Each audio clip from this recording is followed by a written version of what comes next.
Welcome to Coin Explorer. Hold this 1980 United States quarter dollar in your mind for a moment. Do not scroll.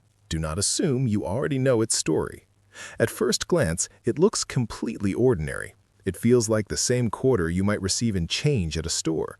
The design is familiar. The size is standard. The metal has that typical silver-gray appearance. Yet, sometimes, the most ordinary objects carry the most unexpected journeys. This coin was never meant to be rare. It was created for everyday commerce. It moved through pockets, purses, cash registers, and vending machines. But under very specific circumstances, one example from this year reached an astonishing auction result of $905,000. The real question is not whether every 1980 quarter is valuable. The real question is how one coin separated itself from millions and entered a completely different category. Let us begin with what you can actually see. On the front of the coin, George Washington faces left with a calm, steady expression. Above his portrait, the word Liberty curves along the rim. To the side, the phrase, "In God We Trust," is clearly engraved. At the bottom, the date 1980 confirms the year of issue. This design has been a constant presence in American life for decades. It represents tradition and national identity. Because it is so familiar, most people never pause to study its details. Yet collectors examine every line of Washington's hair, every contour of the profile, and every tiny mark on the surface. Those small details can make a dramatic difference. A coin is not judged only by its age, it is judged by its condition. Now, turn the coin over in your imagination.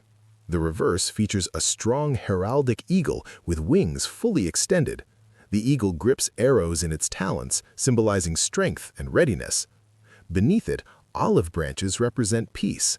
United States of America arches across the top edge, while quarter dollar is inscribed at the bottom. The design is bold and balanced. Every feather is carefully engraved. Every line was struck by powerful presses at the mint. In 1980, millions of these coins were produced for circulation. They were not designed to be collectibles. They were meant to be used. That fact alone makes high-grade survivors far more intriguing. By 1960, quarters were no longer made of silver. Rising silver prices in the mid-1960s led to a change in composition. The coin you see here is copper-nickel clad with a pure copper core sandwiched between outer layers. If you look closely at the edge, you can see the thin copper stripe. This composition made the coin durable and practical for everyday use. But durability does not guarantee perfection. Once released into circulation, coins quickly accumulate contact marks. They rub against other coins. They drop onto hard surfaces. They slide across counters. Over time, the original mint luster fades. That is why truly pristine examples become increasingly difficult to find. Condition is everything in the modern coin market. Two coins from the same year can have completely different values based solely on preservation. A circulated 1980 quarter typically shows wear on Washington's cheek and jawline. The high points of the eagle's feathers may appear smooth. Small scratches and dull surfaces are common. These coins usually remain worth face value. But when a coin survives without entering circulation, the story changes. A mint state example can still display bright, reflective luster. The surfaces may appear sharp and clean. Under magnification, the details remain crisp. That level of preservation dramatically narrows the field. Professional grading services evaluate coins on a strict numerical scale. The higher the number, the better the condition. Reaching the top of that scale requires near perfection. Even microscopic imperfections can prevent a coin from achieving the top designation. Experts analyze strike quality, surface preservation, luster, and eye appeal. They look for tiny marks invisible to the naked eye. A single flaw can shift a grade downward. Because millions of 1980 quarters were minted, only a tiny fraction achieve elite certification. That rarity within grade is what transforms an ordinary issue into something exceptional. Now, consider the auction environment. When a coin is certified at the highest level and offered publicly, serious collectors take notice. They study population reports, they compare recent sales, they assess demand. If only a handful of coins share the same elite grade, competition can become intense. Bidders understand that another opportunity may not appear for years. As bidding progresses, prices reflect both rarity and desire. In one verified case, an extraordinary 1980 quarter achieved $905,000. This was not a typical example. It was a coin recognized for its exceptional preservation and top-tier certification. The price represented the extreme upper edge of the market. It is important to understand perspective. The vast majority of 1980 quarters remain common. Most are worth exactly 25 cents. The auction result does not change that reality. Instead, it highlights how condition scarcity can redefine value. A coin preserved at the absolute highest level becomes a benchmark. Collectors compete for the best of the best. The market rewards perfection. That does not mean every similar coin carries the same potential. It means that extraordinary quality can elevate even a modern date into headline territory. Eye appeal adds another powerful dimension. Two coins with identical grades may not look identical. Subtle differences in luster and surface brilliance can influence desirability. Some coins display a vibrant cartwheel effect when tilted under light. Others show soft, even toning that enhances depth. Collectors respond emotionally to visual beauty. When technical perfection meets strong eye appeal, demand intensifies.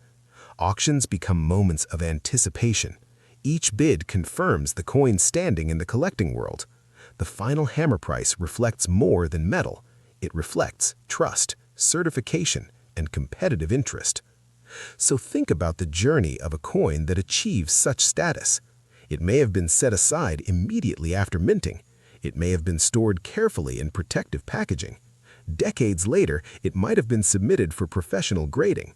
Experts examined it under controlled lighting and magnification.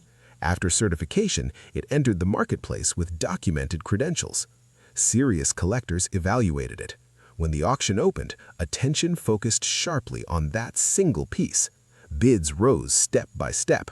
When the final number reached $905,000, it represented a culmination of rarity, preservation, and market demand. For anyone exploring coins, the lesson is clear. Knowledge matters, preservation matters, documentation matters. A coin story is built on measurable factors, not assumptions. If you ever examine your own quarters, look closely at the details. Notice the sharpness of the design. Observe the luster under light. Avoid cleaning or altering surfaces, as that can permanently reduce potential value. Proper storage helps protect condition. Most coins will remain everyday change. A rare few, preserved under ideal circumstances, may rise above expectations. The 1980 quarter stands as a reminder that even modern coins can surprise us. It bridges everyday life and serious collecting. It shows how something designed for simple transactions can enter the spotlight through condition rarity. The difference between ordinary and extraordinary is often invisible at first glance. It lies in the smallest details. It lies in how well a coin has survived the passage of time. And sometimes, under the right conditions, it lies in the intensity of auction competition. So the next time a quarter passes through your hand, pause for just a moment. Consider its journey. Consider the possibility that condition can transform perception. Most will remain common. A select few may reach remarkable heights. That is the fascinating balance within the world of coin collecting. Thank you for watching. If you enjoy exploring the hidden stories behind everyday coins, stay tuned for more detailed discoveries.